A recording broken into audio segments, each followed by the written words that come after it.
in the news, and, you know, I've been taking a lot of heat for various reasons. And so I asked ABC News chief legal analyst Dan Abrams to come help me understand a lot of what's going on and to help you understand so we're all on the same page. Hello, Dan. Hi, Whoopi. Hey, baby. Good to be with you.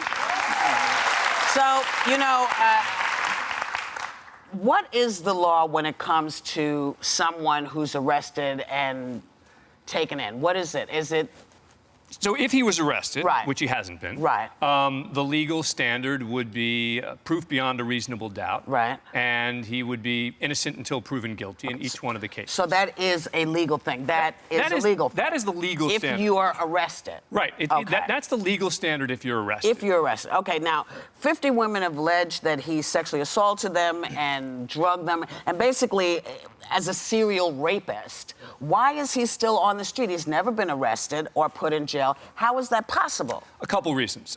First of all, I think that there were women who were reluctant to come forward. Mm-hmm. I think they were ashamed or embarrassed. Right. But of the 50 who did. Well, look, but right. I think that early on, some of them didn't come forward. Right. The reason now Right. that effectively nothing can be done. Okay, nothing.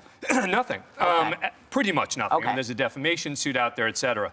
But as a legal matter, is because the statute of limitations has expired, both on civil and criminal, in the states where this was alleged to have happened. Right. And look, that's a legal technicality, right? Okay. I mean, I think it is fair to say, Right. when you look at that, you say, really?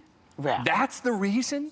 So why is there a statute of limitation on rape cases? I always thought that rape cases were open-ended. Yeah, and look, there's a movement now Right. across the country to make sure that there is not Right. a statute of limitations for rape.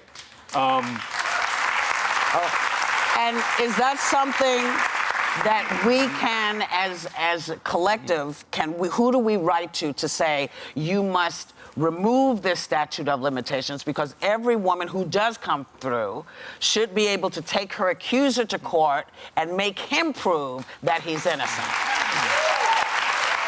So what do we do? Who do we write to? So rape is a state crime. Right. And so that means each state is going to have a different law. Okay. And you have to then write to your state legislators Right. and pressure them to say, look, we want to change our law. Right. Because in the vast majority of cases, the statute of limitations for rape is somewhere around 8 years. Right. Some states have gotten rid of it, some have a little less, some have a little more, but it's somewhere around that.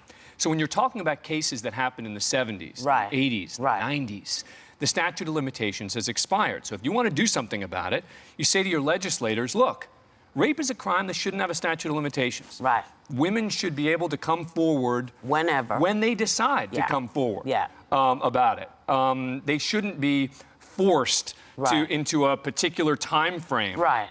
And change the laws so that something like this can't happen. Because I think you look at this case and you see the number of accusations here, and you say, wait a second. There's nothing that can be done legally? I mean, that's a shock to me, because I always thought that if you could take somebody to court, then you could have the accuser say, that's who did it, this is what it is. But you're saying that all that is left to these women is the court of public opinion. Right, and I think that together, though, excuse me, together they make a much more compelling case, so to speak. I mean, it is impossible to ignore the consistency of these stories. It is impossible to ignore that, but my question to you is, these women have no legal recourse. All there is us. We're all there is for demanding something happen. Demanding that, look, there are a couple of them that are still being investigated. Right. Either more recent ones or states that have longer statute of limitations, but they're literally one or two. There's a defamation lawsuit out there, but as a practical matter, Right. the remedy against Bill Cosby Right. is the court of public opinion. Okay. It's the pressure, it's the pulling of his TV shows, it's the ridicule. I don't agree with the pulling of his TV shows, because that affects other actors in there, and some of them may not be able to make a living. I'm not saying, and please don't take this the wrong way. I'm thinking about the other actors, but there have been several depositions that have been given, and two women who were part of another deposition want all this information out. Will that help for everyone to get the 411 on what's going on? Well, it'll help get the 411. It won't change anything legally. So basically, these women are saying that there was a settlement that Bill Cosby reached in one case. And these women want his comments. They want all of it. His deposition is him answering questions. Right. And they want that entire deposition released.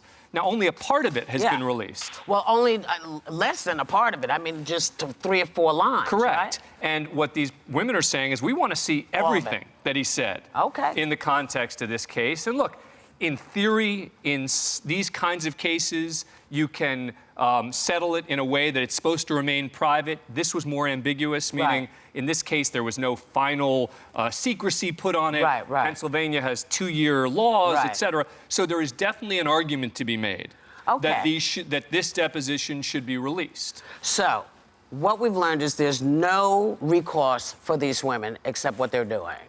If this is to be tried in the court of public opinion, I got to say, all of the information that's out there kind of points to guilt.